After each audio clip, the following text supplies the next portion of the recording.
বিসমিল্লাহির রহমানির রহিম আলহামদুলিল্লাহ রাব্বিল আলামিন ওয়াসসালাতু ওয়াসসালামু আলা রাসূলিল কারীম আম্মা বা'দ।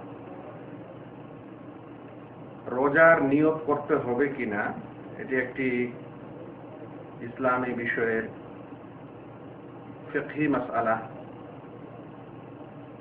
যে মাসআলায় বা যে বিধানে দেখা হয় যে ইবাদতের ক্ষেত্রে প্রত্যেক মানুষকে নিয়তের প্রয়োজন আছে বা নিয়ত করতে হয়। কারণ আল্লাহ রাসূল সাল্লাল্লাহু আলাইহি ওয়াসাল্লাম বলছেন, ইন্নামাল আমালু বিন্নিয়াত, মানুষের সৎ কাজগুলি নির্ভর করে তার নিয়তের উপরে, তার ইচ্ছার উপরে। এই হাদিসটিকে কেন্দ্র করে সকল উলামায়ে কেরাম ইবাদতের পূর্বে নিয়ত থাকা জরুরি মনে করেন। তাই রমজান মাসে রোজার নিয়ত করা এটি একটি রোজার শর্তের মধ্যে পড়ে। এই নিয়ত করতে হবে, কিন্তু যেটা আমরা দেশে সাধারণ মানুষকে করতে দেখি যে তারা নাওয়ায়তু আন আসুমা গাদান বা এরকম কোন আরবি শব্দ পড়ে, এটির কিন্তু কোনো প্রমাণ নেই।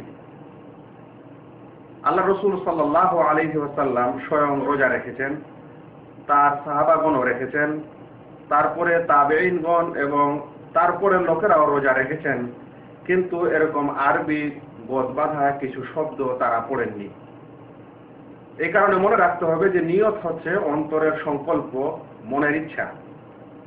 আপনি যখনই রোজার মাস শুরু হলো, চাঁদ উঠলো, তখনই যখন আপনি অন্তরে এটা মনে করে নিলেন যে এই বছর রোজার মাস শুরু হলো, তাই আমি ইনশাআল্লাহ রোজা রাখবো, এই যে আপনি রোজা রাখার নিয়তটা করলেন বা অন্তরে যে আসলো আপনার ইচ্ছা ও সংকল্প, এই সংকল্প করাটাকেই নিয়ত বলা হয়।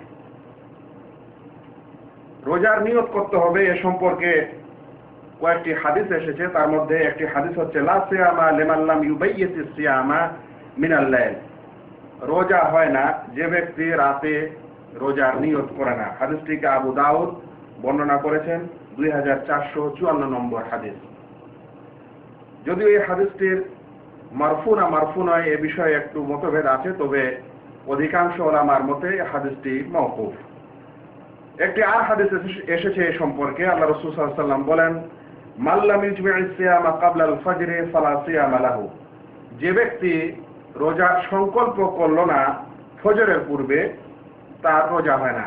এই হাদিসটিকে ইমাম তিরমিজি কিতাবুস সাওমে বর্ণনা করেছেন, হাদিস নম্বর 730, এবং শেখ আলবানী মিশকাতুল মাসাবিহ নম্বর 1987-তে হাদিসটিকে সহিহ বলেছেন।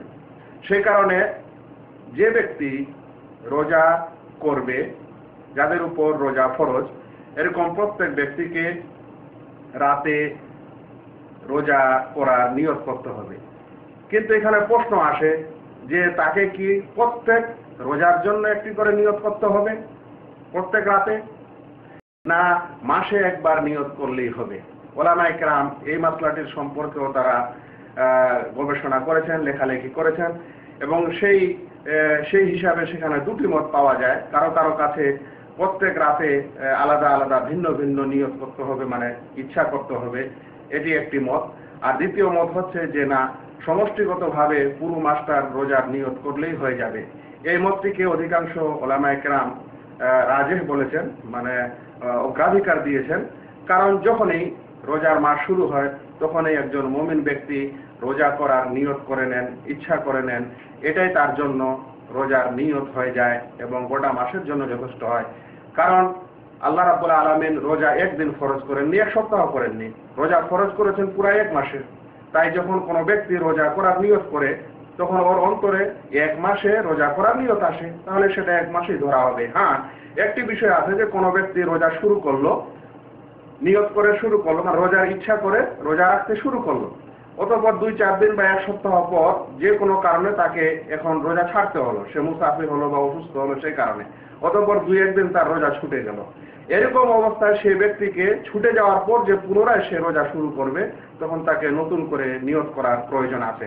নচেৎ রোজার মাস আরম্ভ হওয়ার সাথে সাথেই যখন কোনো ব্যক্তি সেই রাতে সেই সময়ে আগামী দিনে রোজা করার নিয়ত করে নেয়, ইচ্ছা করে নেয়, সেটাকে রোজার নিয়ত বলা হয়।